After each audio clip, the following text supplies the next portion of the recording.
Luiz, a gente está às portas aí da Febrava, né?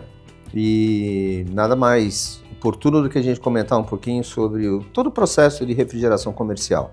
Sim. Principalmente quando a gente começa a olhar as questões dos gases, Sim. as diferenças entre os gases, mesmo sendo gases de mesma base química, né? Ou compostos parecidos.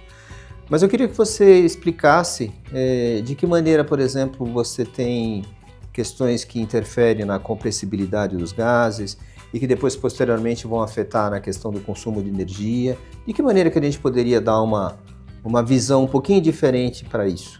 Legal, Renato. Isso é uma pergunta bem interessante, porque, assim, às vezes, de uma maneira equivocada, a gente enxerga um processo de refrigeração, que é basicamente você comprimir um fluido refrigerante, Sim. como se ele fosse igual para todos os gases, mesmo sendo HFC ou toda a categoria aí dos freons. Sim. E não é assim, né?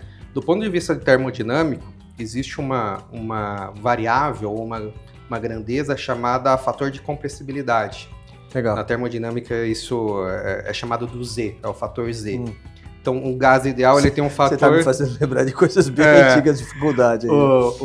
Num gás ideal, o Z é igual a 1, mas na prática o Z nunca é igual a 1. Então, tem gases que eles são mais fáceis, vamos dizer assim, de comprimir, e tem gases que são um pouco mais difíceis. Tá. Isso vai afetar índice de degradação do óleo, lubrificante. Isso vai afetar energia consumida no processo de compressão. Sim. Então, isso impacta muito em eficiência energética. Então, por exemplo, eu tenho gases como R404A, que ele é mais difícil comprimir do que um R134A, por exemplo. Um R410A é mais fácil do que um R134 também. Então, isso impacta no arraste, índice de reposição, durabilidade do óleo ali no meu compressor. Então, é legal você ter esse olhar atento para o gás, para o fluido refrigerante também no seu processo. Sim, sim. E é bem interessante que a gente comece a ter essa visão, pelo menos provoque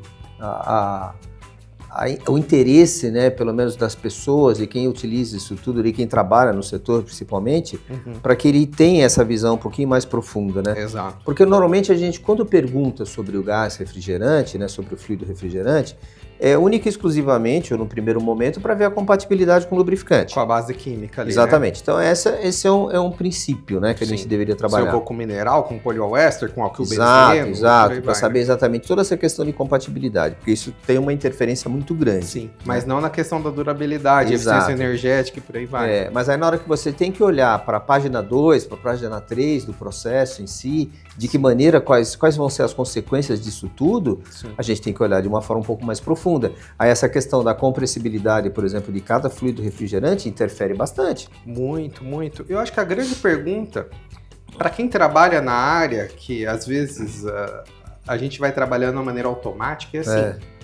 Por que foi escolhido esse fluido refrigerante para aquele processo? Por que eu estou indo com R404A e não com R134A? Tem um motivo ali. Às vezes é a temperatura que eu preciso atingir, um é mais suscetível a chegar àquela temperatura ou não, mas isso influencia tudo. E não dá para a gente padronizar, não dá para colocar tudo no mesmo balaio. Olha, o lubrificante, aqui o poliéster vai durar 1 ano.